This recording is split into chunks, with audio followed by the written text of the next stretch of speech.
Ya Allah biha, ya Allah biha, ya Allah bihusnil khatimah. Ya Allah biha, ya Allah biha, ya Allah bihusnil khatimah.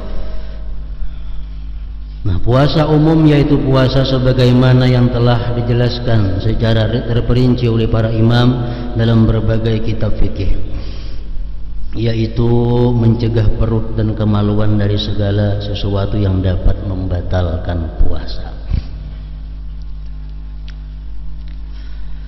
Puasa khusus yaitu mencegah seluruh anggota tubuh dari perbuatan-perbuatan dosa. Sebab menurut bahasa, kata saum, puasa, berarti mencegah seluruh anggota tubuh dari berbagai maksiat, adalah kewajiban yang harus selalu ditunaikan. Oleh karena itu, orang yang berpuasa dalam arti khusus wajib menjaga mata, lisan, telinga, tangan, kaki, dan seluruh anggota tubuh lainnya dari hal-hal yang menurut syariat makruh. Semua ini ia lakukan agar tidak terjerumus dalam hal-hal yang haram.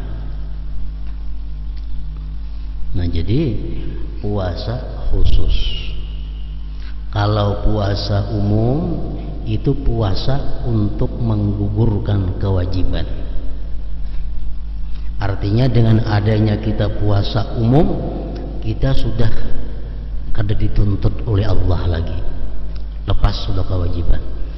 Walaupun kita puasa masih mau berdusta, puasa masih melihat nang haram, puasa masih mendengari nang haram, puasa masih memakai pakaian nang haram, tapi dia menahan mulutnya daripada makan sesuatu dan kemaluannya daripada berbuat yang membatalkan puasa, itu sudah menggugurkan kewajibannya. Artinya kewajibannya sudah lepas.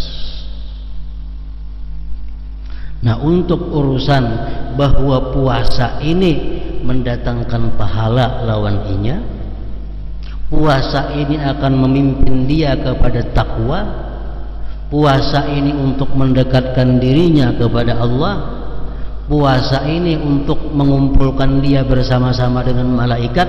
Nah, itu puasa khusus. Maka puasa umum kada kawa.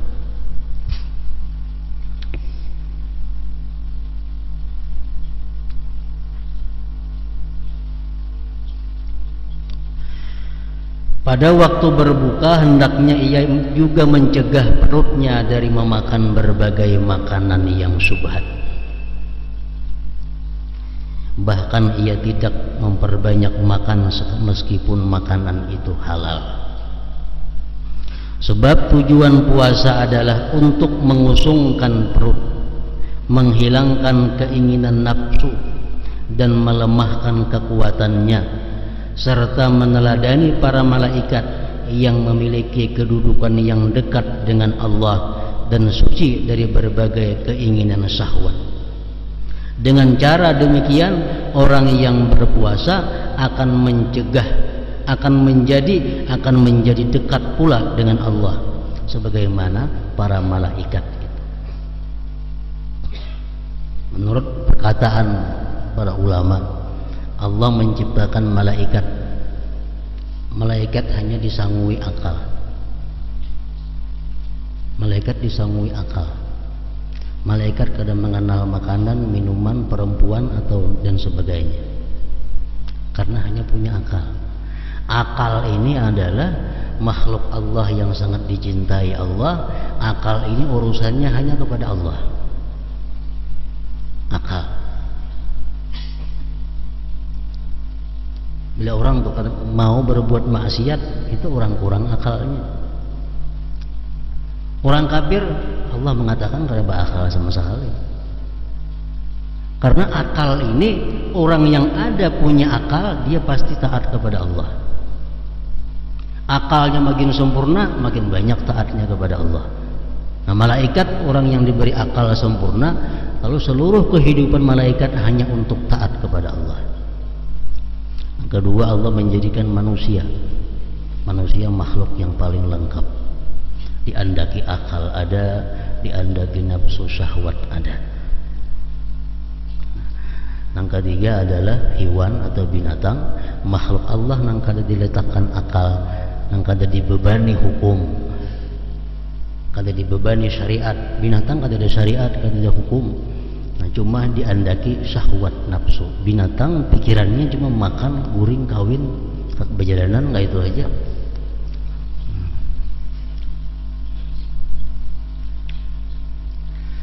Malaikat khusus untuk Allah, binatang khusus untuk urusan kenyamanan, kenikmatan, kelezatan, syahwat.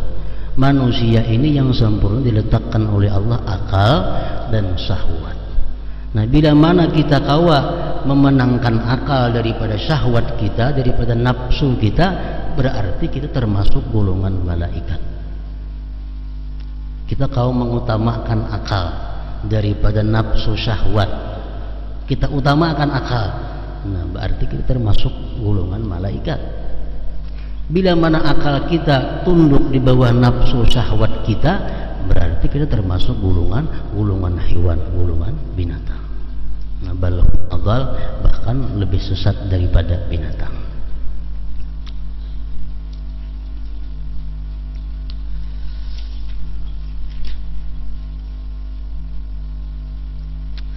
Rasulullah sallallahu alaihi wasallam bersabda, "Khamsun yukthirna as-shaim, al-kadhib wal ghibah wan namimah wal yamin al kadhibah wan nadhratu bisyahwah." Ujar Nabi kita, 5 perbuatan yang membatalkan pahala puasa adalah dusta,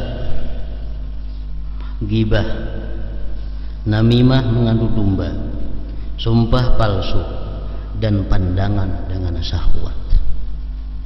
Pandangan dengan syahwat. Hadis riwayat Jabir dari Anas. Arti pandangan dengan syahwat itu maitihi nang apa aja, maitihi nang apakah, akhirnya timbul syahwat kita. Nah itu mesti maitihi gambar, ada maitihi manusianya, mesti maitihi tipiha, cuma syahwat kita timbul. Itu membatalkan pahala puasa. Bishr bin al-Haris rahimahullah meriwayatkan bahwa Sufyan rahimahullah berkata, ghibah akan merusak puasa. Sedangkan Al-Laits rahimahullah meriwayatkan bahwa Mujahid rahimahullah berkata, 2 perkara yang akan merusak puasa, ghibah dan berdusta. Rasulullah sallallahu alaihi wasallam bersabda, "Innamas shaum junnah, fa idza kana ahadukum sha'iman fala yarfus wa la yajhal, wa in imru'un qatalahu aw syatamahu falyaqul inni sha'im." Sesungguhnya puasa adalah benteng. Jika salah seorang di antara kalian berpuasa, maka janganlah dia berkata keji dan bertindak bodoh. Jika ada orang yang mengajaknya berkelahi atau mencacinya, maka hendaklah dia berkata, sesungguhnya aku sedang berpuasa. Inni shaim.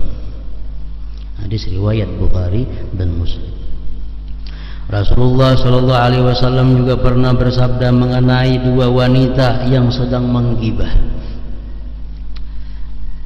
Samata amma ahallallahu lahuma wa aftarata ala ma harramallahu alaihima.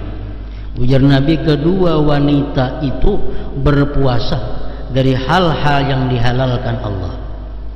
Ya kan, makan tuh halal aja, minum halal. Nya puasa kawa menahan diri daripada hal-hal yang halal. Tetapi mereka telah berbuka dengan hal-hal yang diharamkan Allah. Ghibah, dusta, itu hal-hal yang diharamkan oleh Allah. Kada mampu dia menahan diri daripada yang diharamkan Allah. Apakah arti puasa seseorang yang mencegah dirinya dari segala yang dihalalkan, tetapi sepanjang hari dia tenggelam dalam hal-hal yang haram? Apakah arti puasa seseorang yang mencegah dirinya dari segala yang dihalalkan, tetapi sepanjang hari dia tenggelam dalam hal-hal yang haram? Dia ibarat orang yang membangun sebuah gedung dengan cara merubuhkan seisi kota. Yang orang nang puasa saben Senayan Kamis, puasa hari sunat, puasa hari putih, puasa-puasa kawa menahan diri daripada makan makanan, minum-minuman yang halal. Tapi dia kadang mampu menahan dirinya daripada melakukan maksiat yang diharamkan Allah. Ini sama ngarannya maulah rumah tapi merubuhkan gedung, merubuhkan seisi kota. Rasulullah sallallahu alaihi wasallam bersabda, "Kam min shaimin laisa lahu min shaumi illa al-ju' wal 'atash." Berapa banyak orang yang berpuasa tetapi tidak memperoleh sesuatu dari puasanya kecuali rasa lapar dan haus. Para ulama berpendapat bahwa orang yang dimaksud dalam hadis di atas adalah mereka yang tidak mencegah anggota tubuhnya dari berbagai perbuatan dosa, atau orang yang berbuka dengan makanan haram. Puasanya bagus seharian, kada kau melihat nang haram nang makruh, kada mendengar nang haram nang makruh, bagus. Tapi begitu buka puasa, buka dengan makanan yang haram. Nah, sama juga artinya. Hanya bernilai haus dan lapar. Para ulama menganjurkan agar kita tidak makan terlalu banyak ketika berbuka, walaupun halal. Seseorang yang terlalu banyak makan ketika berbuka tidak akan mampu mencapai tujuan puasa dengan sempurna. Karena rahasia puasa dan ruhnya adalah untuk melemahkan kekuatan nafsu yang menjadi jalan syaitan untuk menjerumuskan manusia. Demikianlah puasa kaum salihin al-abrar.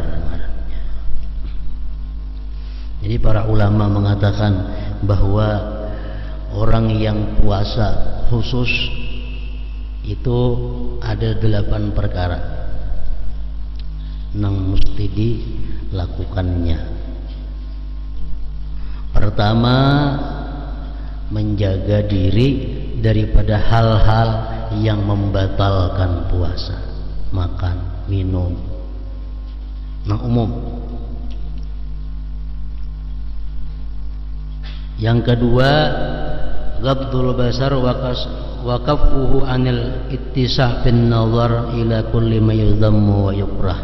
Menahan mata daripada memandang kepada yang dicela dan dibenci oleh agama.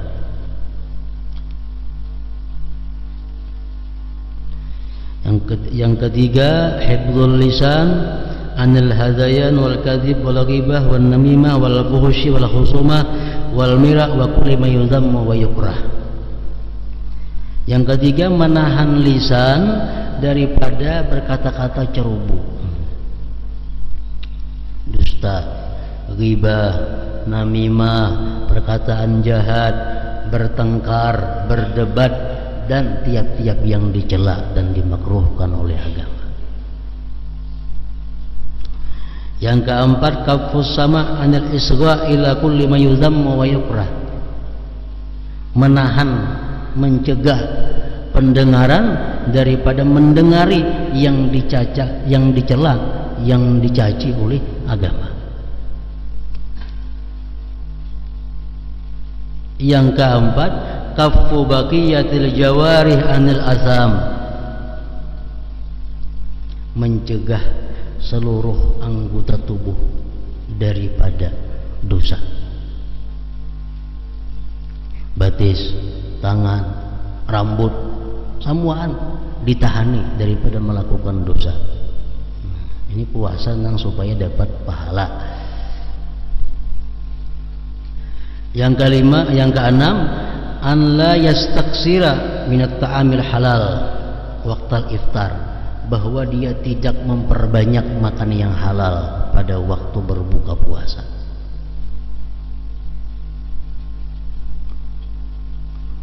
Yang ketujuh, ayyakuna qalbuhu ba'dal iftar muttariban bainal khawf war raja, bahwa hatinya sesudah berbuka puasa bergoyang hatinya bulak-balik antara takut dan harap kepada Allah.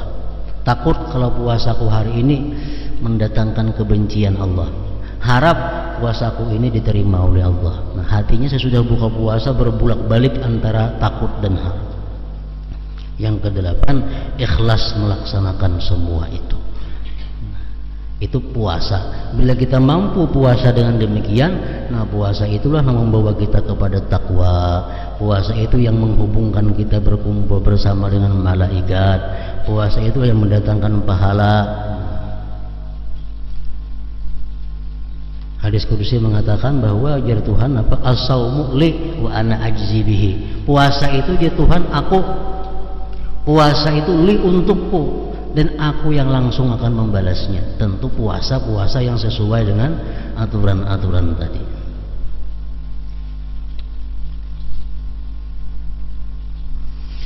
Adapun puasa kaum al-muqarrabin, yaitu puasa mereka yang khususul khusus, puasa ini dilakukan dengan menahan hati dari segala keinginan yang tercela, pikiran duniawi, bahkan segala sesuatu selain Allah.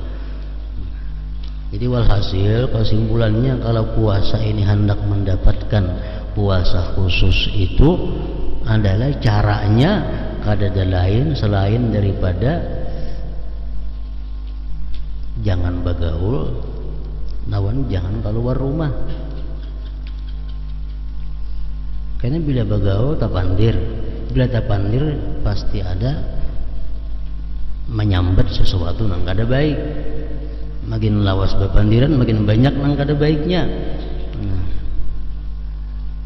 Bagaimana di rumah apa? Menahan mata, menahan telinga, menahan anggota tubuh. Karena kalau taka tanah auratlah terbuka, melihat nang haram lah, mendengar nang haram lah. Jadi kalau puasa itu kita makin banyak berdiam di rumah, makin sedikit bergaul kepada orang, makin banyak harapan diterima oleh Allah Subhanahu wa taala. Orang yang berakal mengetahui kewajiban puasa umum dengan sekali dengar saja.